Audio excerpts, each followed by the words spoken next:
జై శ్రీరామ్ అండి. చాలామంది తల్లిదండ్రుల గురించి వీడియోలు చేస్తూ ఉంటాను నేను. తల్లిదండ్రులని బాగా చూడండి, పిల్లలు ఇలా చేస్తున్నారు, మగ పిల్లలు అలా చేస్తున్నారు, అది ఇదని. మా నెల్లూరులో నేను ఒక హౌస్లో రెంట్కున్నప్పుడు ఇంటి ఓనరు కొడుకుని ఇబ్బంది పెట్టి కోడల్ని రాచి రంపాన్ని పెట్టేదండి. కొడుకుని కూడా కనీసం చుక్క మంచినీళ్ళు ఇచ్చేది కాదు తల్లింటికి వస్తే కొడుక్కి. అతను ఆవిడ ఇద్దరు చెరు 5 ఫ్లాట్లు అనమాట, అపార్ట్మెంట్లో పనిచేసుకున్నారు. తను ఒక పోర్షన్ అట్టు పెట్టుకున్నాడు పెంట్ హౌస్లో కొడుకు. ఆ ఇంట్లోకి వెళ్ళి అక్కడ తాగాల్సిందే తప్ప, అలాగే అద్దెకిచ్చిన వాళ్ళ ఇంట్లో తాగాల్సిందే తప్ప, ఒరే నాయన రారా మంచుని తాగుదు కానీ కూడా అందండి ఆ తల్లి. అదే కూతురు అల్లుడు వస్తే బ్రహ్మరథం పట్టేసి బ్యాండ్ పెట్టి ఊరేగించినట్టుగా హడావిడి చేసేసి చాలా ఓవర్ చేస్తుంది.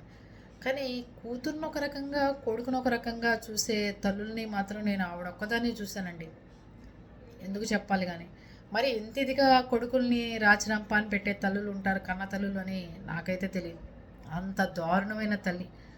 కనీసం కొడుక్కి 5 ఫ్లాట్లు ఉంటే అపార్ట్మెంట్లో ఆవిడ 5 ఫ్లాట్లు ఫస్ట్ ఫిలప్ అయిపోయే విధంగా మనుషులు తీసుకెళ్ళిపోయి ఇల్లు చూపించేసుకుని ఆవిడ ఇల్లు రెంట్కి ఇచ్చేసుకుంది.